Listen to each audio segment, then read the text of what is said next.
Chapter 10 Springtime. Snowbell the cat enjoyed nighttime more than daytime. Perhaps it was because his eyes liked the dark, but I think that it was because there are always so many worthwhile things going on in New York at night. Snowbell had several friends in the neighborhood. Some of them were house cats, others were store cats.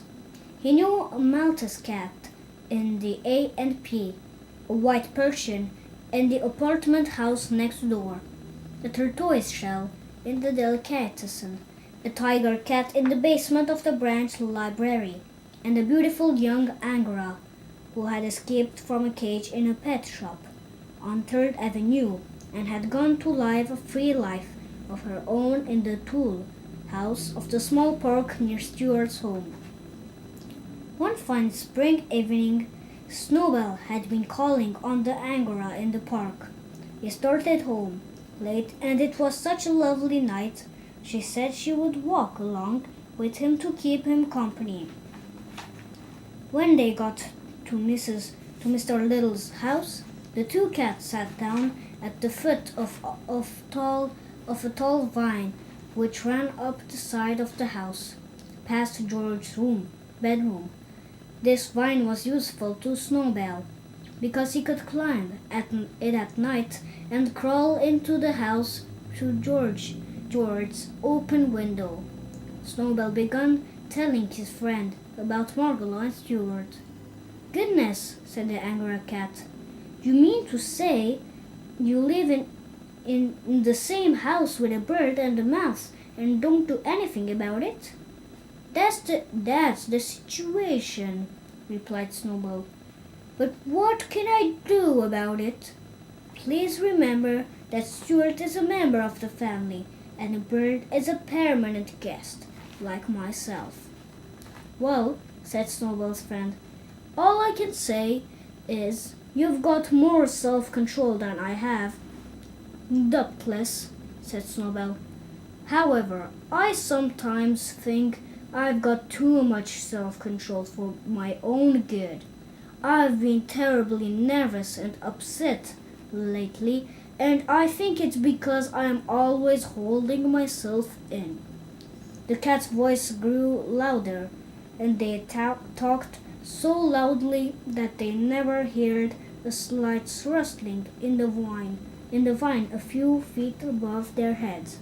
It was a gray pigeon who had been asleep there and who had awakened at the sound of the cats and begun to listen. "This sounds like an interesting conversation," said the pigeon to himself. "Maybe I'd better stay around and see if I can learn something." "Look here," he heard the Angora cat say to Snowbell.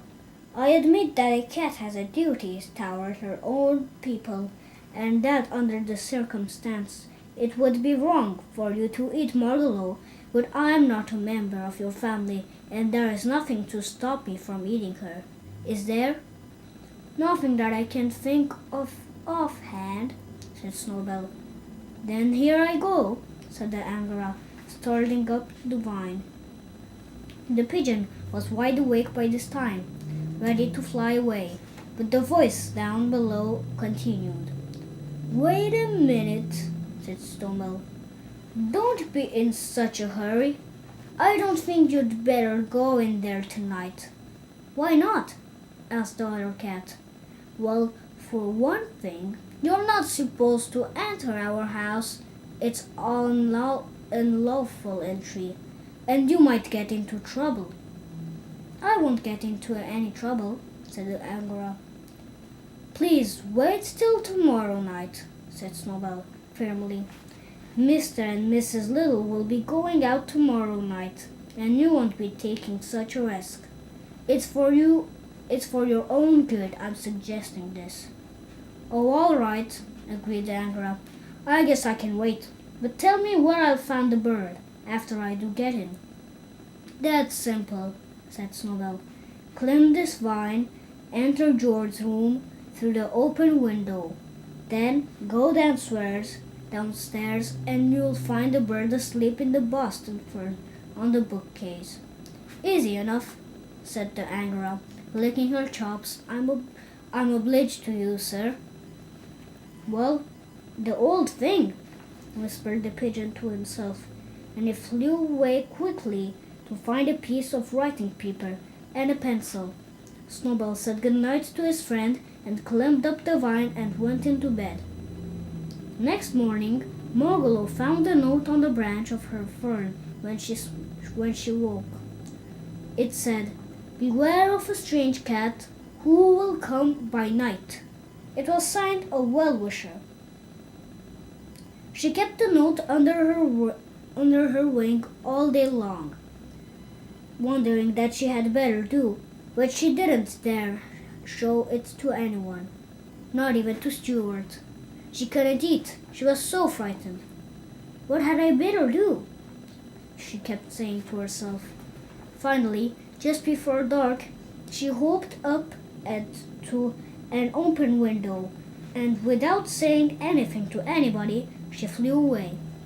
It was springtime, and she flew north, just as fast as she could fly, because something inside her told her that the north was the way for a bird to go when spring comes to land.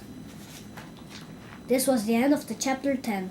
Chapter 11 is the automobile in the next video.